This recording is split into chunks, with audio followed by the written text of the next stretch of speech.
everyone, and welcome back to our Raising Special Kids Quick Connect Facebook Live series.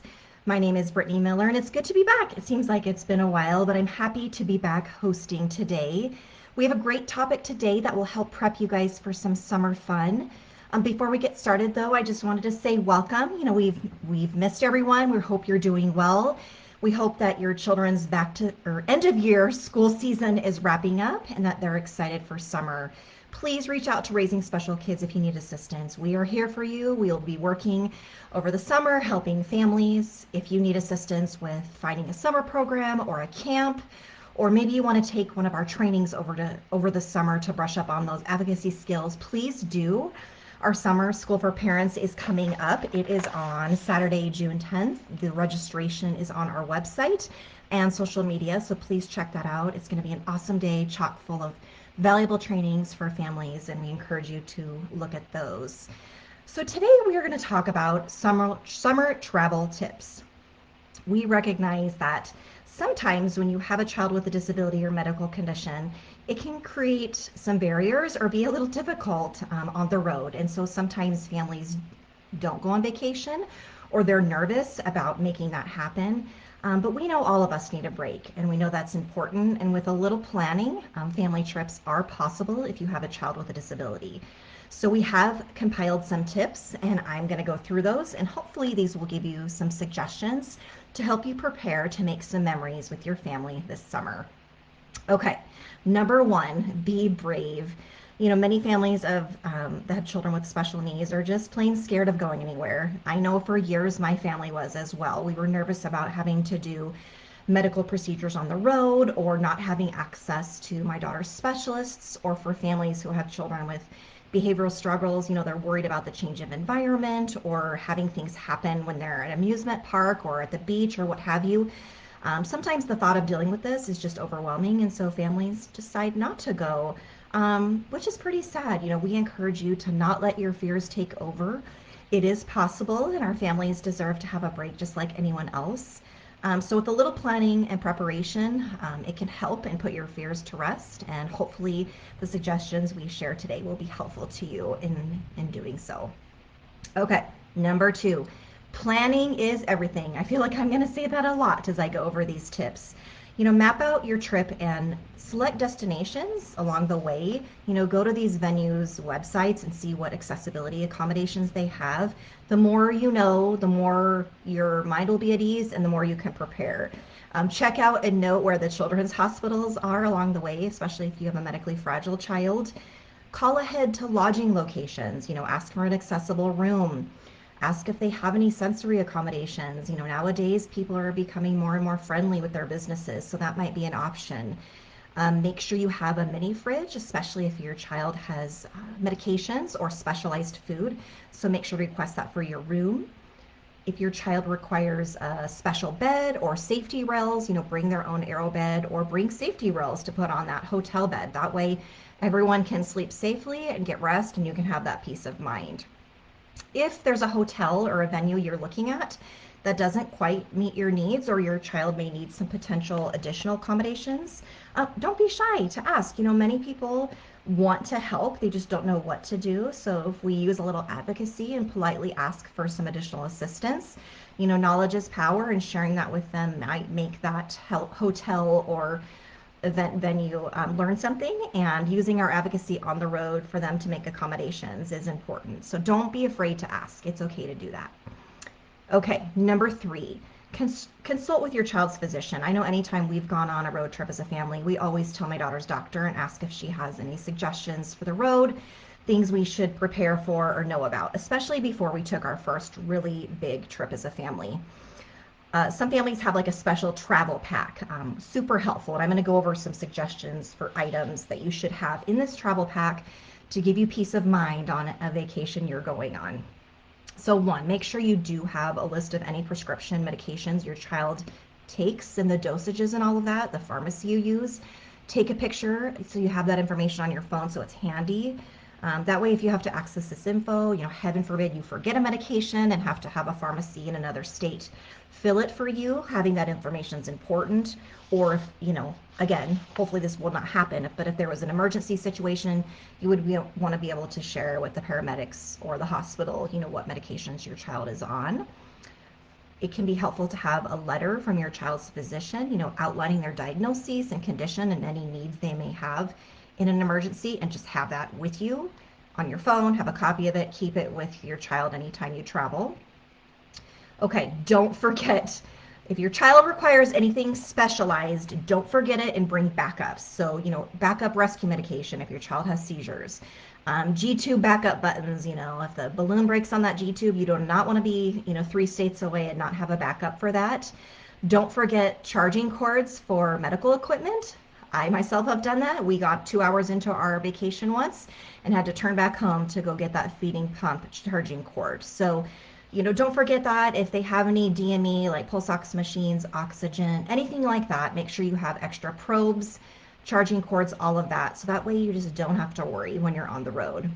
Make sure you have phone numbers, email addresses, contact info from all of your child's specialists they see.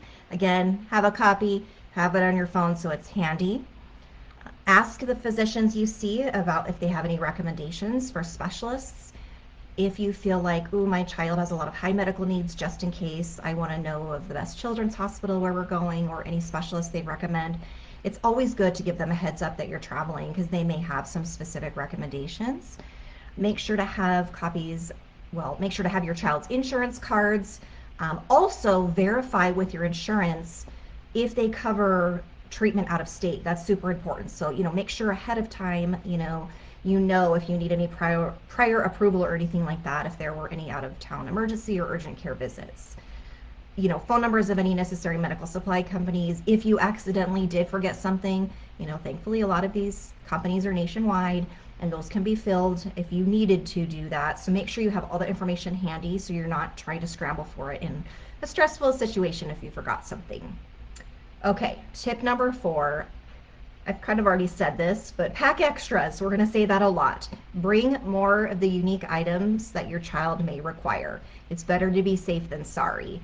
So, don't set up yourself for trouble or undue stress by not having these critical items, even if it's a sensory item or a specific pillow or blanket or their headphones or anything like that that your child needs to be comfortable and happy. You want to have those items for them when you're traveling, especially because it's already going to be a change in environment. So you want to keep things as same as much as possible. Also, extra medications. It's inevitable that someone's going to accidentally bump the medicine, it spills. You want to have extras. Extra diapers, wipes, tube covers. Don't forget their augmentative communication device if they use AAC.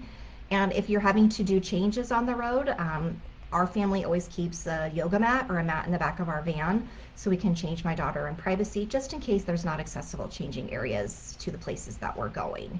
Pack extras of whatever your child needs. It's always better to be prepared. Number 5, keep track of those personal essentials. Maybe it's a security item or a favorite toy.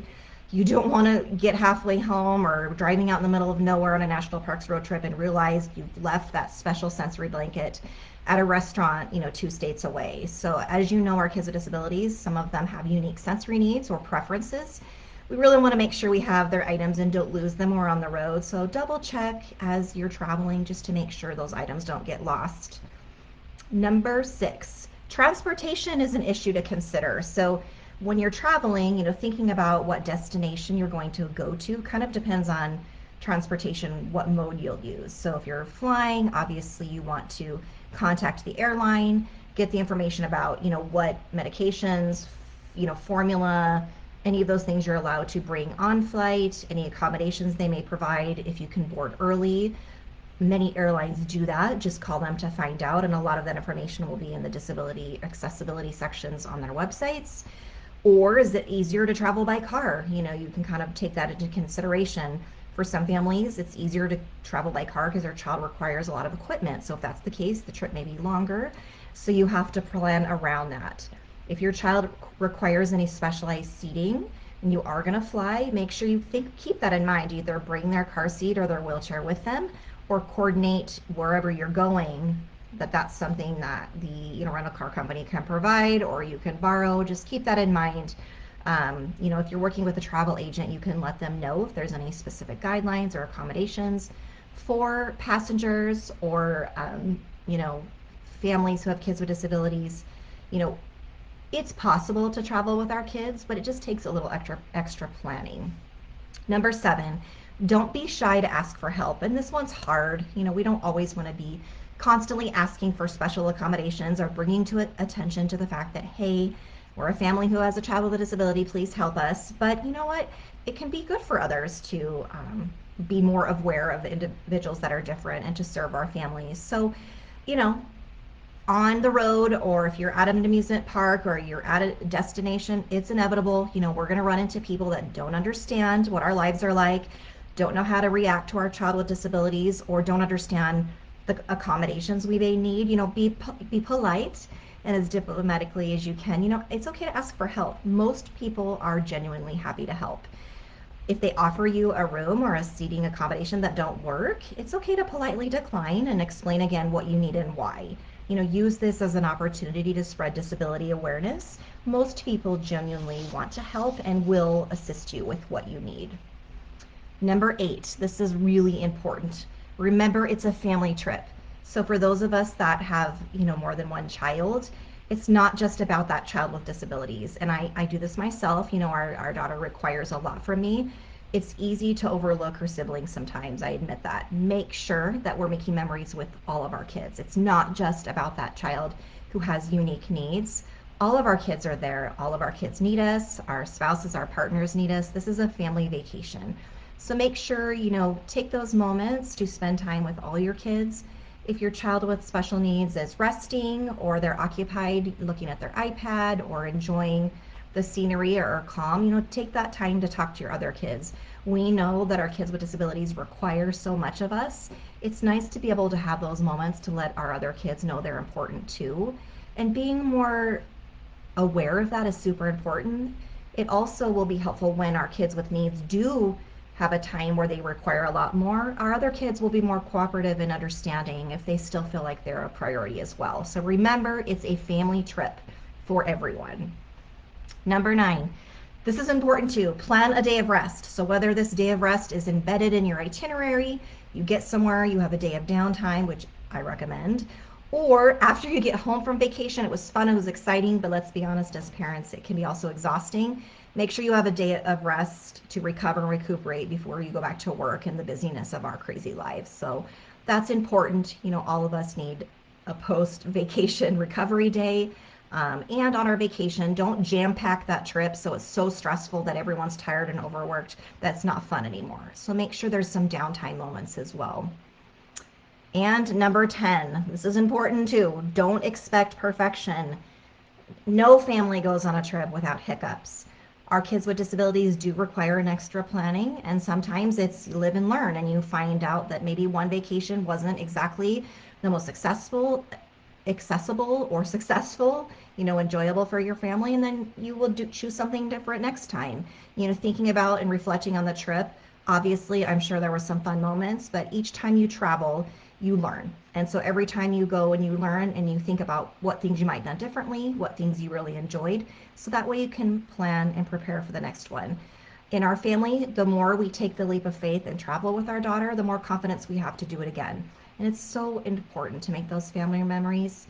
All families need that, and especially our families like us who have kids with disabilities that lead very hectic lives of therapy and doctor's appointments and all of that. We all deserve a break, and we can do this. If you have a child with a disability, yes, it will take some extra planning, but if you're prepared, you can have a wonderful family vacation and make lots of memories that will last forever with your children. A suggestion too, as before we wrap up, national parks are a great way to vacation if you have children. And for our children with disabilities, it's a place where it can be calming, being out in nature. I know our daughter loves that, and many of our families have shared that they've enjoyed traveling around and seeing our national parks. There is a disability access pass, and so in the Facebook Lives that we do, there is a pinned comment. You'll see there's a link. That's kind of like our show notes link that has resources. You can click on there and find the resources we use to compile the content for this Facebook Live.